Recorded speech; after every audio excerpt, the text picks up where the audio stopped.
pivot to what you're doing today? It was a complete accident. I gained a reputation working, a good one, gladly. Uh, I had two pieces of advice from my mom and my dad that kept me alive and clean. My dad said, "Don't let anybody own you." So that was a pretty powerful piece of advice. I took that with me.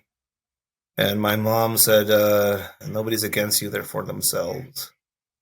So I never took anything personally at work, and I never did anything in a personal nature or out of anger or emotion. I just worked and just did my job, basically.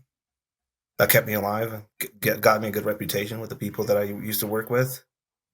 I met and befriended members of high-level government in Mexico through some of the work that I did, and I was always worried about how to be better at my job. Like I wanted to be a professional. Basically, I would see the professionalism in others, and I wanted to be that. So I would always keep a notebook. If I saw something I'd never seen before, I would write it down. I would film things. I would interview people. I would debrief cartel members. I would look at how they would set up things and lay out ambushes. How they would keep detainees that were abducted for abduction for ransom scheme. How they would abduct people, that type of stuff, and then come up with training around it.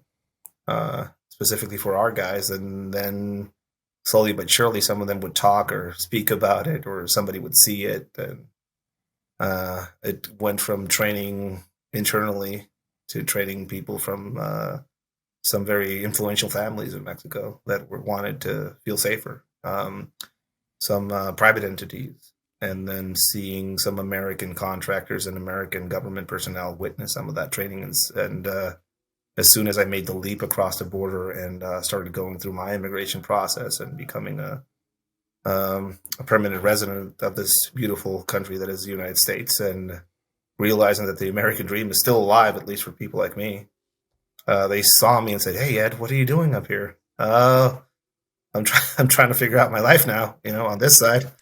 Well, come and show us the weird shit that you used to show down there to your people.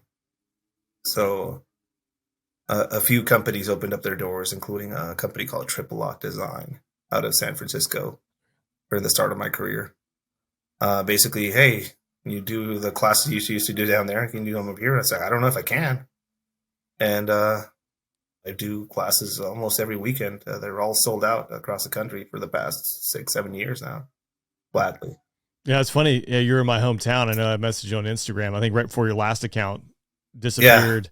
Yeah. Near the bubble here. But so people want to find you. So is it Ed Manifesto Podcast now on Instagram? Yeah. That's obviously, I watch a lot of the things you share, some of the things you're talking about right now, just the operations tactics that, crime organizations might be doing, or just interesting things. So that's a great place I know to find you, which I'll link. But if people are interested in, classes and things like that, where do they find you? www.edsmanifesto.com is our website. That's where my calendar is. That's where a lot of the information, as far as the training that we provide.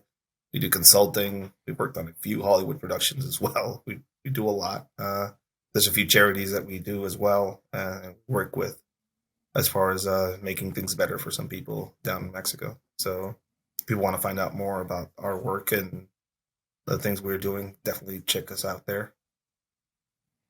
So I'll link all that below. Again, I think it's it's really interesting stuff, and there's a lot of good knowledge and training, especially, if you realize that not everyone in the world is happy and willing to just ignore you and let you live your life. People want to take your things and break your things on occasion. So it's good to be prepared. Before we wrap up here, I'm